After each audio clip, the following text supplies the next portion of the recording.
Welcome to the Wellness Quacks. Quack, quack, quack. No, you don't do the quacks. I got to delete that now. Welcome to the Wellness. No, we're not doing it again. Welcome to the Wellness Quacks. My name is Dr. Dylan Clark.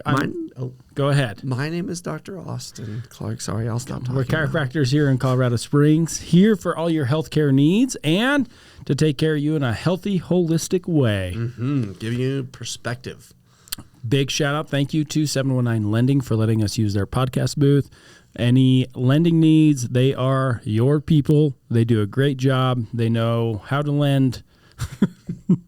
They're really good at it. They know how to get you monies. Okay. They will find a way. We have a great show for you guys today. We're going to talk about Ozempic.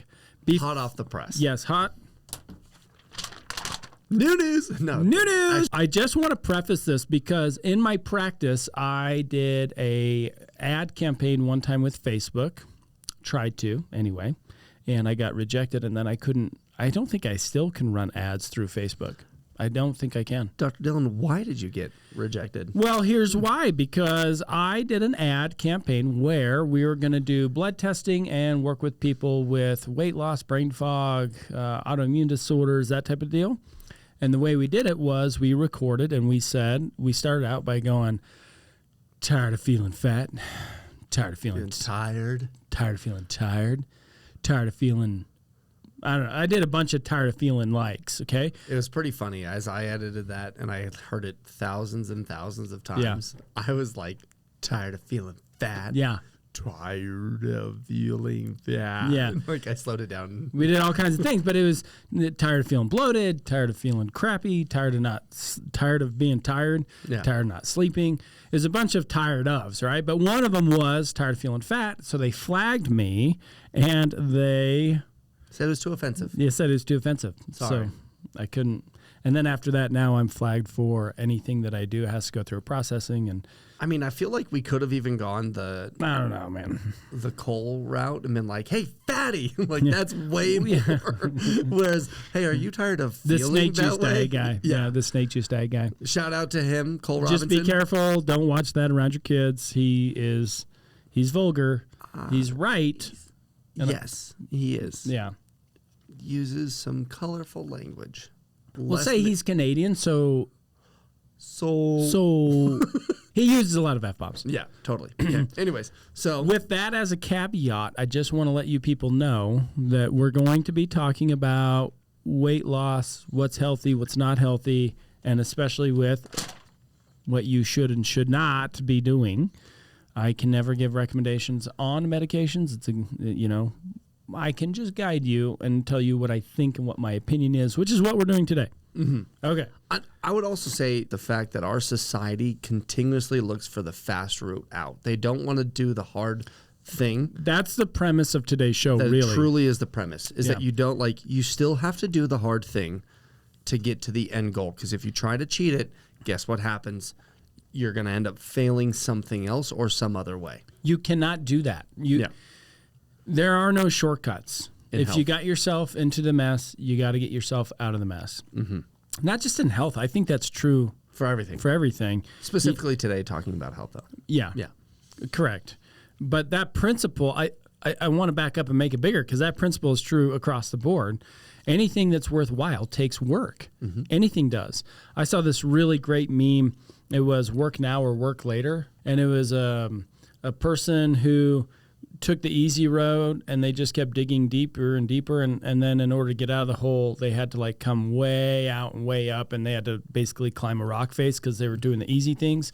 And then it was do hard work now, it pays off later. So the end point was the same for both, but because the one guy just tried to take the easy route, it was really hard. Insanely tough. Yeah, where the other guy took baby steps little by little, and they ended up being at the same place. But one of the routes definitely sucked. In the beginning, it seemed better, but it wasn't. Yeah, and that's what we're going to go cover today because it's the same thing. Mm-hmm. When it comes to weight loss, health, and being healthy, man, it's work, it's consistency, and it's fixing between your ears. You got to fix that first. Your brain. Oh, your brain. Right. Let's talk about It's Ozempic. here in the gray. Today, hot off the press is this article in Health News.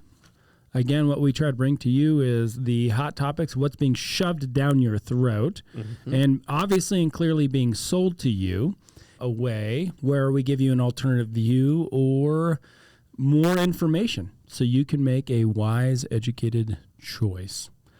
Today's topic that I picked, or one of the top news articles that came out, is this one.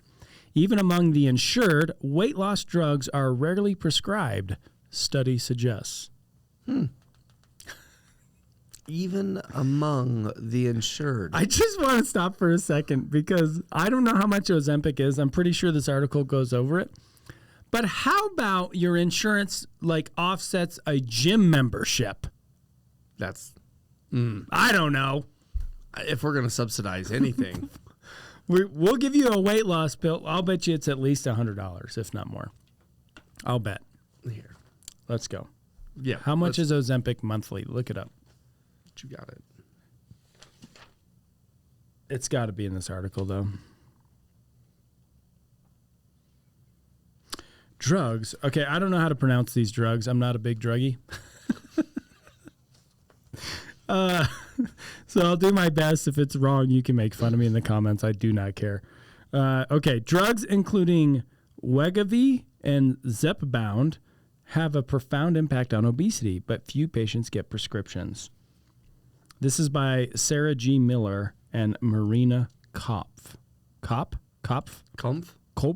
It's Kopf. All right. Powerful weight loss medications aren't reaching the people who need them the most, according to researchers from Johns Hopkins University School of Medicine in Baltimore. The barriers to the drugs are many. So, powerful weight loss drugs are needed by many who are obese, and they can't get them. Okay, here's the problems. Getting the prescription, finding a pharmacy with the drug in it, and being able to pay for it. Those are three barriers to... You just found it on Amazon? For $49. It goes from $49 up to $470. That's probably per week, right? Probably. Yeah, so it's probably 40... How much is it? Oh, here we go. This is better.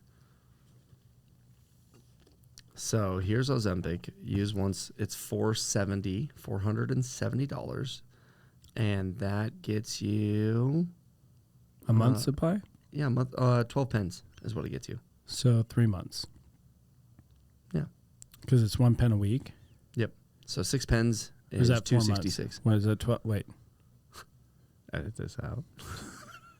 No. How many? I know how many pens. Is it 12? You said? Well, no. It just says buy. So buy 2 pens, it's 46.48.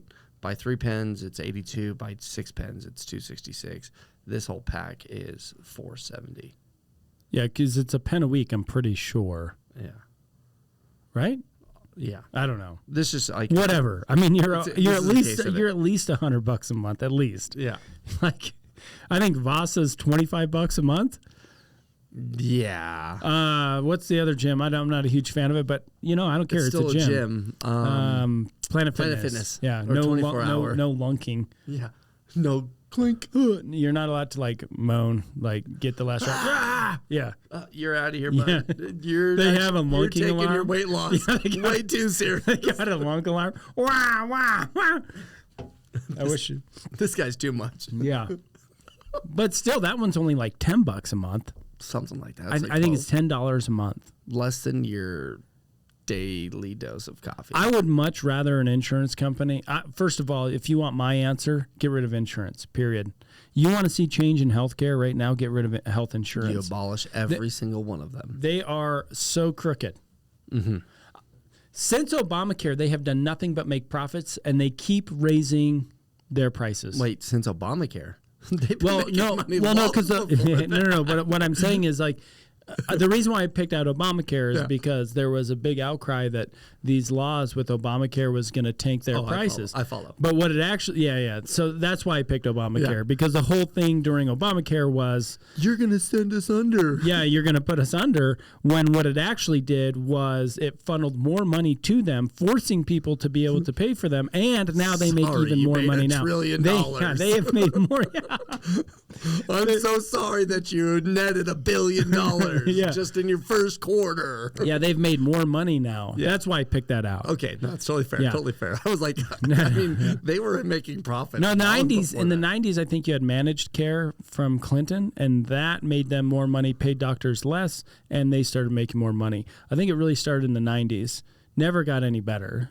And then if we have any listeners out there that really loves to do kind of that deep net research, could you find out how much money started getting funneled into Congress and the Senate about the 90s into from the insurance companies to their pockets? I would love to know.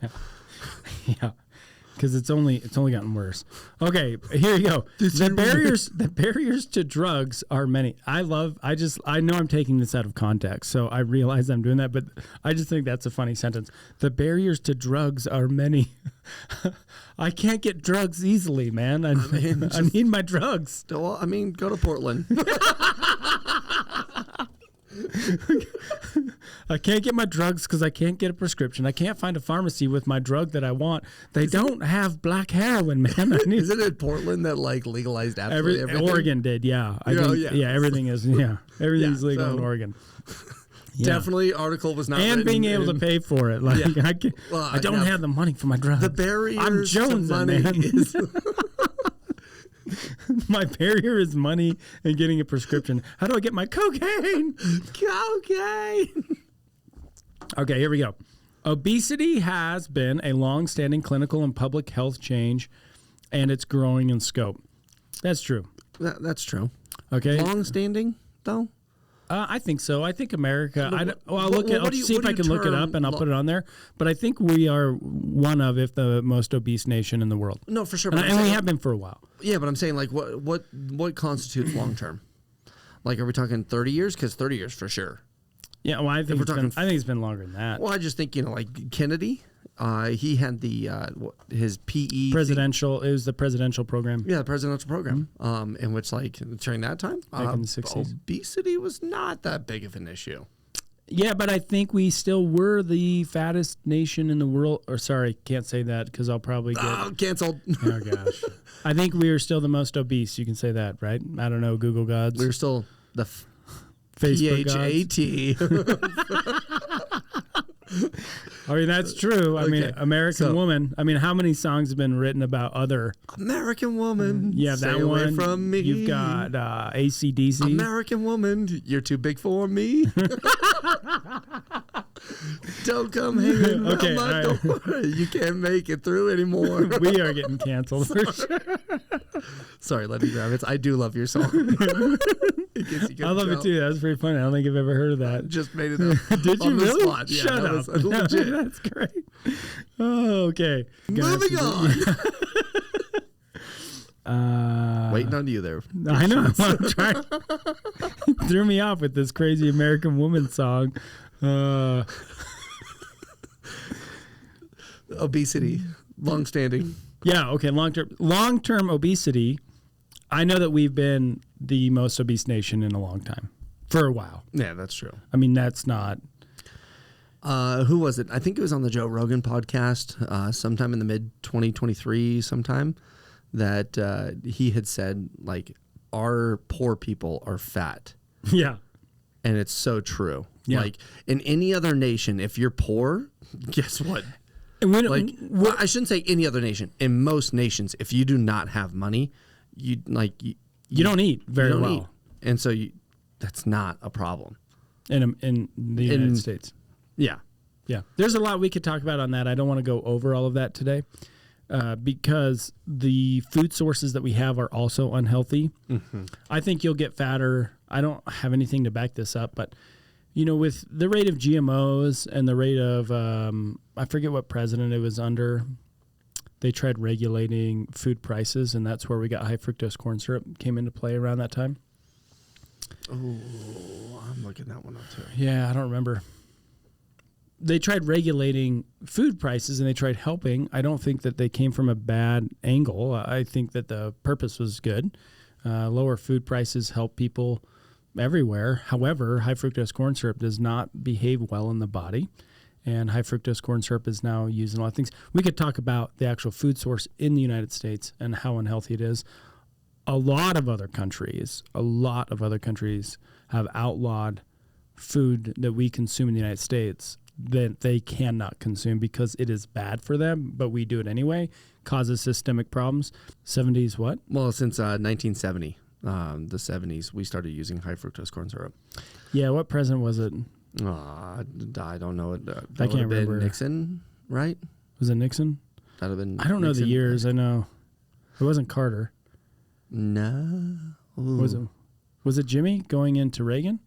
Probably was. Actually, I think it was Jimmy. No, because it went from Nixon to Carter, and then Carter to Reagan. Correct. I think. And then Reagan had two back to back, so he reigned the 80s.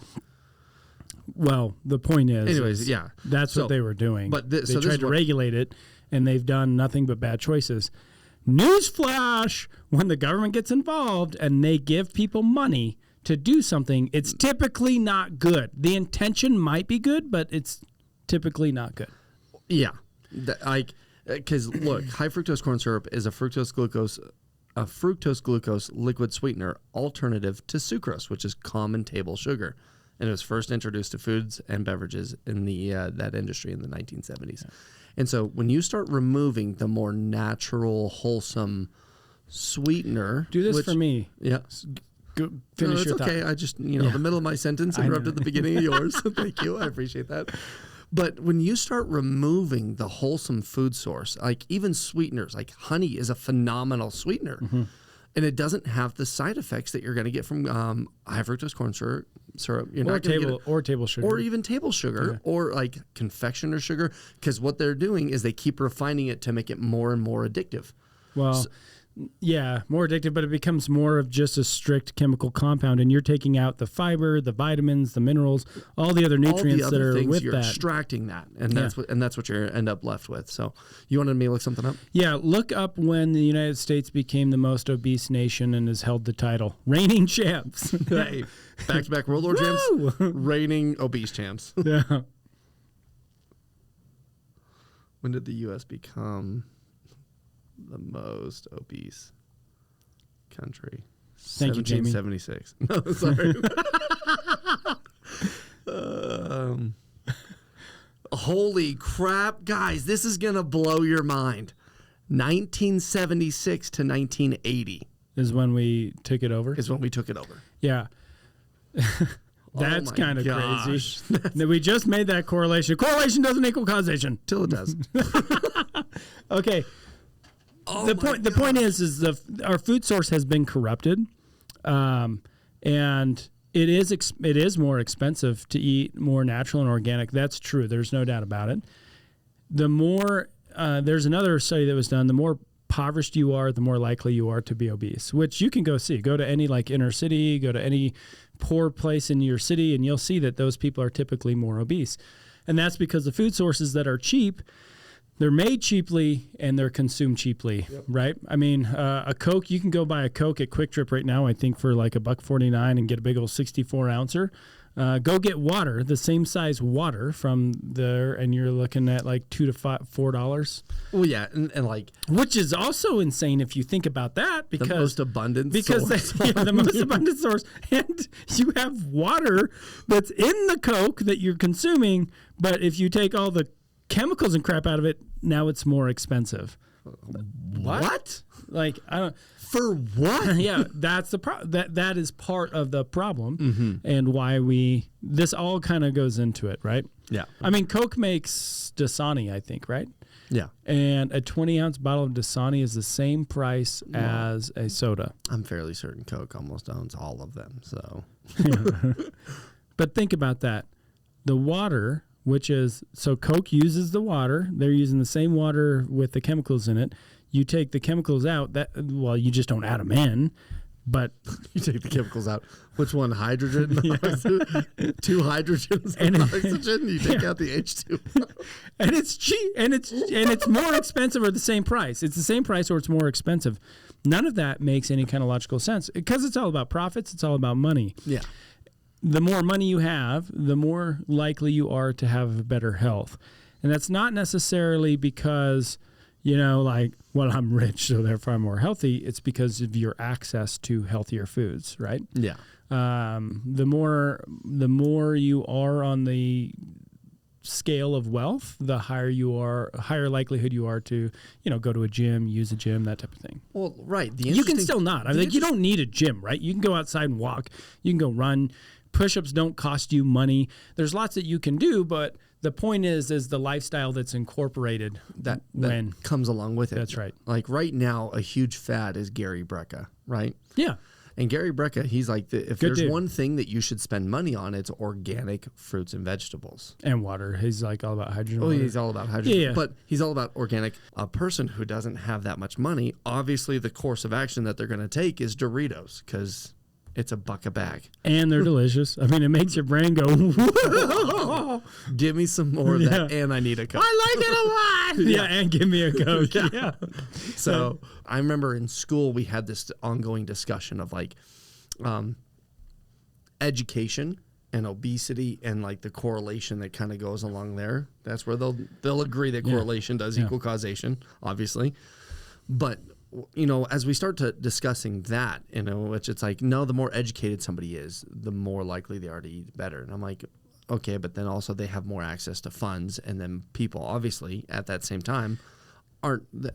You're just going to make better life choices. This is why I am a huge fan of co-ops. There's other non-GMO food sources where they sell.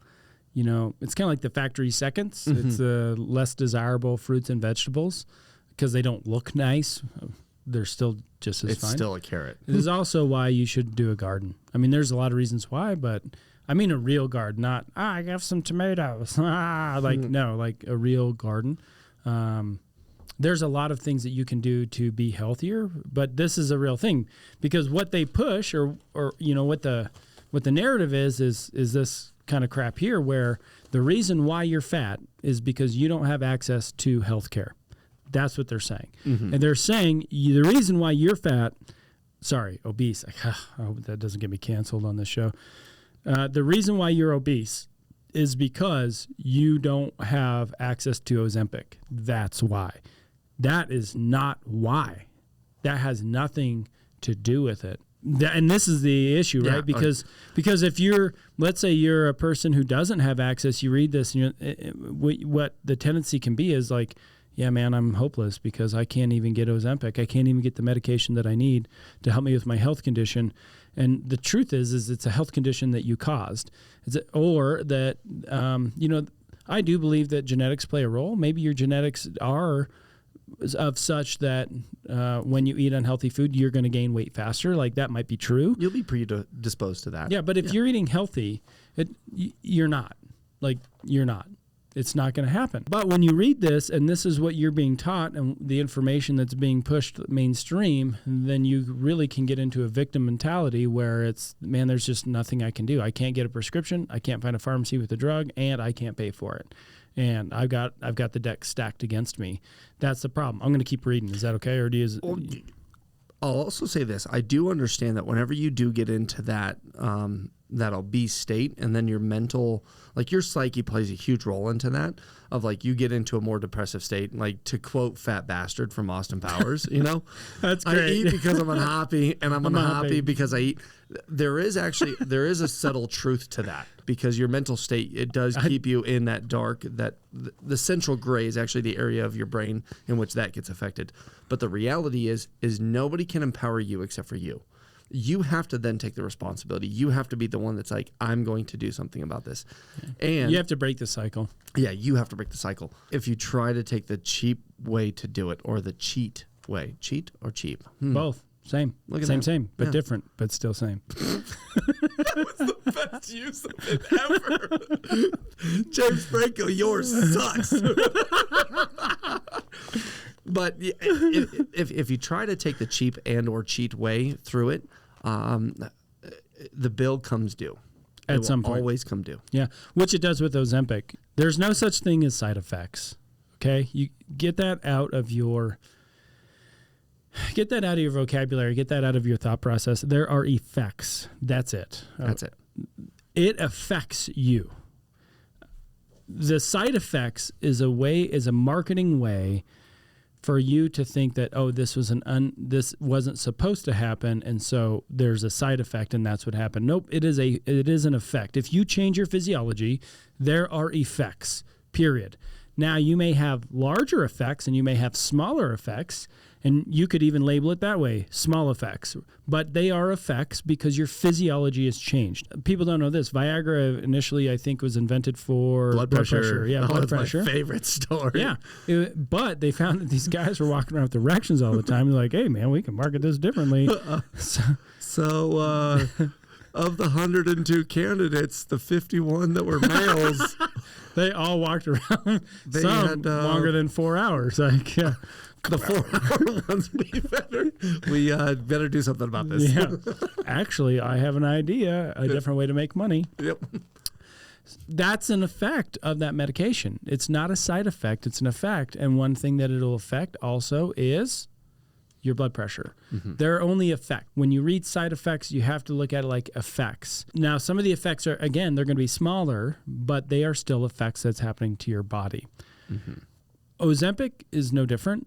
If you think that Ozempic is the only way that you can lose weight or that's what you need, I mean, I wonder what they did 20 years ago when nothing like this was available. Yeah. I guess you're just stuck. You're just obese. There's Sorry, man. Nothing you that's can the do.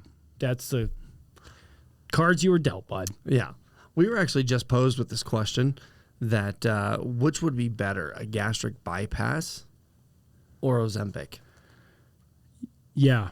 And, I mean, that's tough. It's like, hey, do you get cut open and then also change the size and shape and function of your stomach? Yeah, and there's effects of that too. Some people, their body doesn't take well to the sleeve and they can get serious. I had a patient who had that, and they had to cut out their entire stomach and they had to staple the esophagus straight to the intestines. I would rather a gastric bypass, like a sleeve, rather than Ozempic. I would rather the insurance companies remove my barriers to a gym membership. I mean, that would be better. Well, I'm just acknowledging what they're trying to say in this article. Yeah. What you're doing is you're going to shrink the stomach so that way you don't have to eat as much food to feel as This full. is why I like the sleeve, though. Yeah. I like the sleeve. Ultimately, I want to make this very clear. Neither. Just so we're clear. Yeah, eat better and go outside and start walking. Yeah. Okay, just walk. Okay, so that is my solution. Just so we're clear. Yeah, but if you're going to ask me my opinion on whether you're going to take a shot with Ozempic or the other ones, I can't say their names. A sleeve. I'm going to say sleeve. Here's why. Because the sleeve is the equivalent of me putting my hand over your mouth and saying, stop eating. You've eaten too much. Yeah. But it's internal. And so you're like, I really can't eat anymore. Yeah.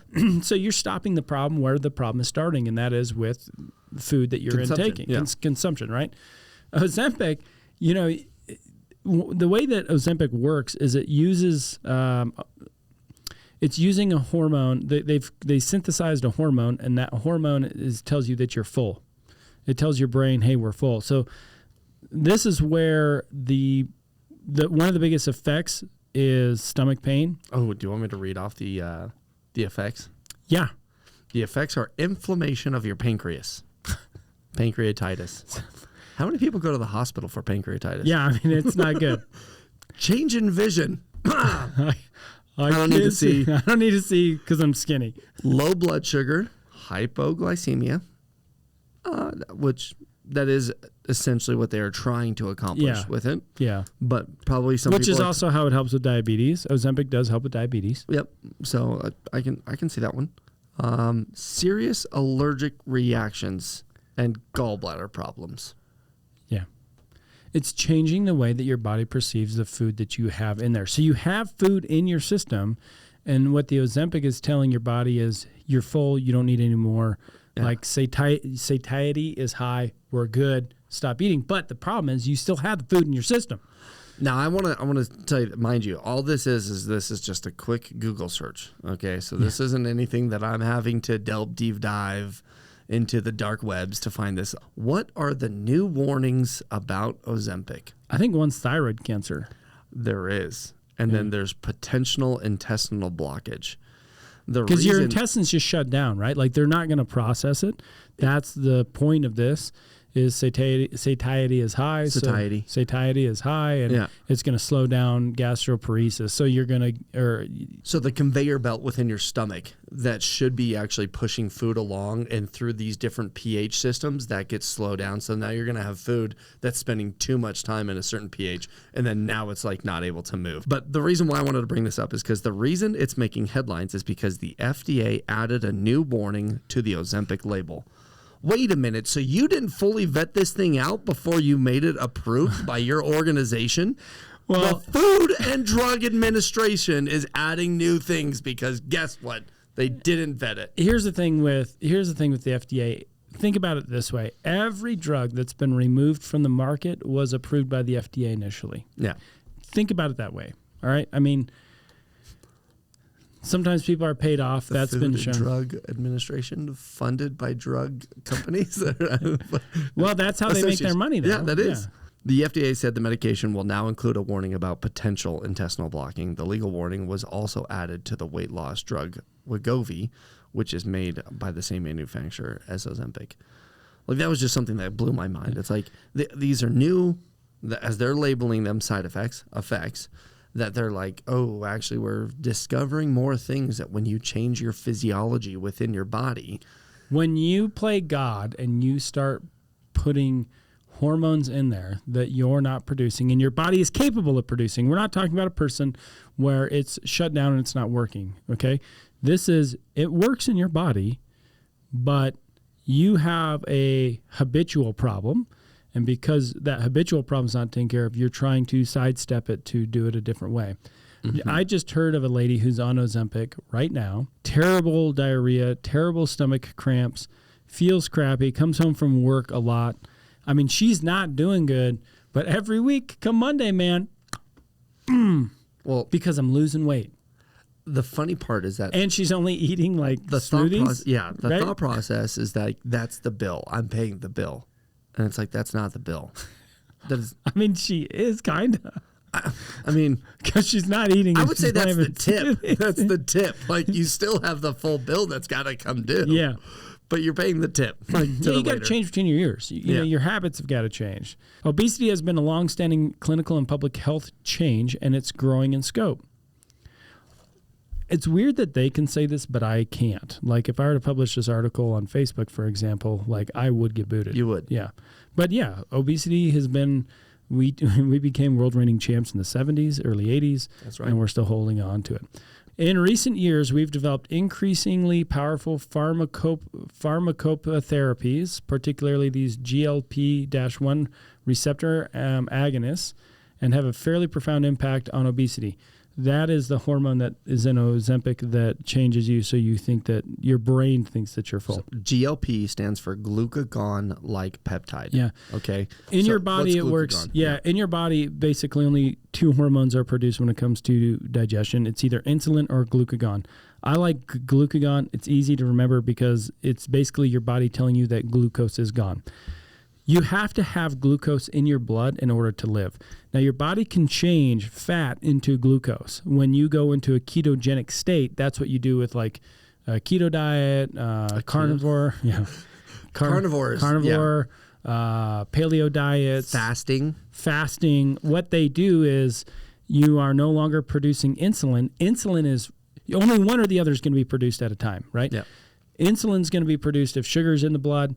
Glucagon is produced when glucose is gone. It's not there. And when glucose is gone, that's when your body starts making ketones, starts breaking down fats, and starts changing fats into glucose, okay?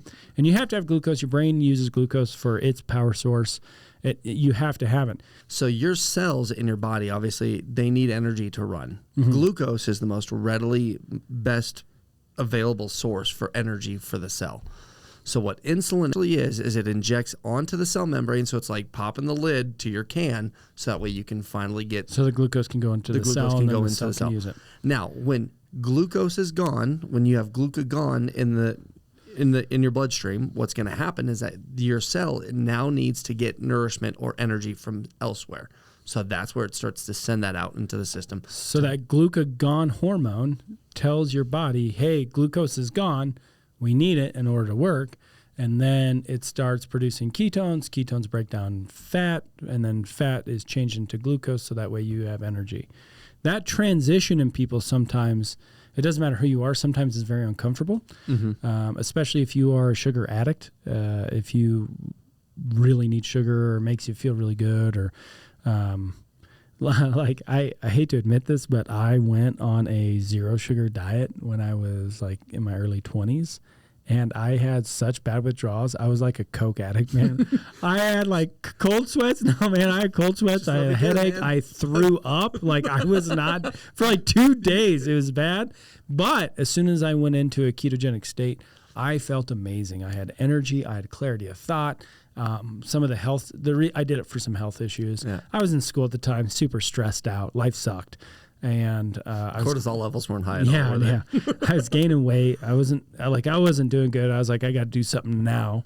And so I did that. And instead of a slow gradual, I was like, no sugar starting now. And then it was 2 days of complete hell. And then after that, I did way better. Lost a lot of weight. Felt good. Kind of cleaned up my life a little bit. Yeah. The best thing is to do it in a balanced way if you can. But if you are obese, that's where Cole, the snake juice guy, Cole Robinson, I actually like him because he's right. He is. If you have electrolytes and the basic nutrients that your body needs, your fat is energy. That is what it is. Most of us are walking around with years of energy. That's actually true though. And when that turns on, you feel great. You do. You feel good. You have clarity of thought. So glucagon is what it is. So you have two main hormones that are only one is present. They're both not there. Think about it like a stage. Only one act is going on at a time, and it's either glucagon or it's insulin. Period. So what they're doing is they're putting glucagon receptors in there. Anyway, they have a fairly profound impact on obesity. And he was specifically saying that in reference to Ozempic, Wegovy, and Zepbound. Now that being said, he goes on, we still recognize that the uptake of these agents is still fairly limited. In other words, because if you still have sugar in your body, guess what? Your body's going to be like, hey, your body's still going to use it. Like there's sugar here. The idea is that because you don't have access to health care and your insurance may or may not cover it, or you don't know where it is and what pharmacy, blah, blah, blah, blah, like you're just stuck. You're going to be obese for the rest of your life. It's just not true. When I work with a patient, we try to change our whole approach and our attitude towards food. I did the crazy fasting. I've done extreme diets just so that I can experience them and I can know what a patient's feeling when they do it, and kind of get in their head to figure out why. So I did the cold fasting thing. I lost 30 pounds in 30 days. Very familiar with it, and I feel like it's actually safe. I did like a 2-day fast, and then I did a 3-day fast, and a 2-day fast, and a 4-day fast, and then a 2-day fast, and a 3-day fast, and then a 2-day fast, and then a 5-day fast. I was just always constantly in a state of fasting, and then when I ate, I only ate. I had a little bit of carbs, but mainly it was like a ton of meat, a ton of vegetables. Pretty keto-y. Very keto-y. Yeah, very keto-y. And I lost weight very quickly, and I felt fantastic. That's the interesting aspect. I did the incline. If you know anything about the Manitou incline, I did the Manitou incline on my 4-day fast. 2,768 steps. Yeah. And I think it's like 2,000 feet of elevation. It's a lot. Something like that. It's a lot. It's a lot. Some of those steps But I did that on my 4-day fast, and I did just fine. I never got dizzy. Like you, I thought I was going to get like a little dizzy, lightheaded. No, I didn't. No. Consumed more electrolytes, some salty water, and it was fine. No. And I think everyone should do this. What I found is that I have a very unhealthy relationship with food. In other words, when I was uncomfortable in a situation, I was looking for food. When I sat down to have a conversation with someone, I was looking for food. And in many situations, it was like food was the mediator between a feeling of discomfort or environmentally. That was my coping mechanism. Yeah. And I found it was with a lot of people. Came from a stressful situation at work at the time was stressful. And anytime I came from a stressful situation, I was looking for food. I was looking for food as an emotional support. Yeah. That's through the whole thing. So that whole month, it was weird. Like I sat down with my family. They were having family dinner. I have a ton of kids. And I'd sit down and have dinner with them. And at that time, you had half as many kids. No, that's not true. That's not true. No, I think okay, I had 6. No, I had 6. I had 6 at the time. Sat down for dinner with them. And I noticed that the nights that I ate, I was focused on my meal. It was very like self-centered. It was very like I was in my world. This is my food. I've had a long day. And I know at the dinner table you still discuss, and I still did, but I found that when I was eating, it was more about me and my world. And this is good food and whatever. Like that's what my focus is. Mm-hmm. When I was just sitting at the dinner table, I was way more interested in my kids and my children's day and my wife's day. And I was way more, because I couldn't eat, right? It's weird how more hyper vigilant you become at the table of like your communication with your kids, the way that your kids are interacting at the dinner table. Like, because I've done the same thing. And so it's where like, it's weird where you become less, as you said, self-centered and focused on that. But you're like, just more like, what are you doing? Like, how are we doing? How can I help you with this? And like, it's so weird how your whole mental dichotomy just shifts and changes. You're like... Your mental process of how you look at the world changes when you have to take such a huge staple out of it. I also learned the importance of food too. Yeah. Because food is where we can come together and where we can interact with each other. So it also plays an important role. I knew it wasn't a long-term thing. When I came off of it, I felt like I did it in a very healthy way. Mm-hmm. I think at the time I got down to like 168. I'm not that fat. Yeah, and I'm about 195 right now. Yeah. So I put some back on, but I put that on at a different time in my life. I kept that weight off for a year and a half. I felt great, but I learned a lot about myself. I learned about my addiction to food or my relationship. Not really an addiction, but I'd say my relationship to food. Mm-hmm. I learned what was good and a lot of the bad things. So I'm a huge fan of it. I loved it. But that was like a hard reset in my life. And when you cheapen it, you'll miss out on that introspection when you're of yourself. Cheating it. Yeah, you can't cheat. You cannot do it. You're trying to change your body's chemistry with how it's supposed to be doing things. You are changing that, but you're giving other signals. Like you want to talk about mixed signals, right? Yeah. It's like a girl coming up to you and being like, "What's up, man?" Like, "Oh man, you're so good looking. Get your number." Me. Yeah, and then yeah. Like, well, I'm confused, man. Like, so confused right now. Yeah. It's like a high school relationship. Ozempic is a high school relationship. Boom! It's cheap. And when you start taking control of your life, you'll have control in other areas of your life, is what I have seen with my patients, with taking care of that. But that's ultimately what needs to happen. Now, it might be something where you've got to go like take care of like maybe some emotional things that happen in your life. But typically it's emotional, so I don't know where else I was going. Yeah. Maybe it's emotional. It also could be emotional. You should address the other emotional things that you have going on. You got to do it for you, and you can't cheapen it. End of story. That's all there is. I'm not a huge fan of Ozempic. A, he's not a huge fan of it. B, I'm not a huge fan. He's also not a huge fan of it. I realize it's repetitive, okay? C, he's not a huge fan of it. All right. Any questions, comments, go ahead and post it down below. Thank you for listening today. If you have any questions, go ahead and post it below. Always feel free to If you have any questions. Also feel free to post it. I thought we were being repetitive. No? Below. Have a great day. Go ahead and quack it up. Keep it quacky. Yep. Stay healthy and use what God gave you between the ears. Yep. Have a great day, guys.